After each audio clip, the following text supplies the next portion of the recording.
गल छन छन करे चूड़ी खन खन करे।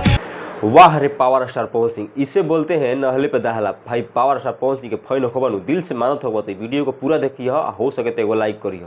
काहे कि पावर स्टार पवन सिंह के लगन स्पेशल ब्लास्ट गाना आइल बा। पीछे दिन पावर स्टार पवन सिंह के एगो गाना आई रहे भाई परीक्षाओं में, वो मार्केट में साफ फ्लॉप रहे, महा बहियात गाना रहे, लगन स्पेशल बहुत खत्म गाना रहे। लेकिन power star Pawan Singh come back कइलन तो मार्केट में एकदम ट्रेंडिंग गाना लाइल बना, आवते भाई 3 मिलियन पहुंच गए पवन सिंह के गाना। भाई ई झंडा गाड़ दी मार्केट में, हम साफ कहते हैं भाई पावर स्टार पवन सिंह के जो गाना आइल बा मार्केट में अपन झंडा गाड़ी आ बोल बाला इहे गाना के रही, जो गाना के नाम हटे पिया छोड़ दी ना। पिया छोड़ दी ना। ई गाना के लिखले बड़े प्रिंस प्रियदर्शी, एक म्यूजिक डायरेक्टर बड़े प्रियांशु सिंह। भाई जलावा बाबा प्रिंस प्रियदर्शी जो कलम से अपन लिख दिलन गाना मार्केट में ब्लास्ट होला। प्रियांशु सिंह नजरअंदाज नहीं करे, काहे कि पावर स्टार पवन सिंह के तो हर एक म्यूजिक कंपोज करके देवलन प्रियांशु सिंह, आ मार्केट में हिट होला, ट्रेंडिंग में पहुंचेला।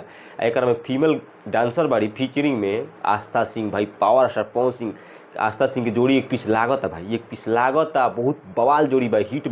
पावर स्टार पवन सिंह के साथ जे भी डांस करी एक्टिंग करी भाई फेमस। काहे कि आस्था सिंह के भाई जो आधा बानू बहुत मस्त लगता है, हम जो चेहरा के रिएक्शन बाटे। काहे कि अब ई रील्स से वायरल भरी, एगो रील्स वीडियो बनैली जो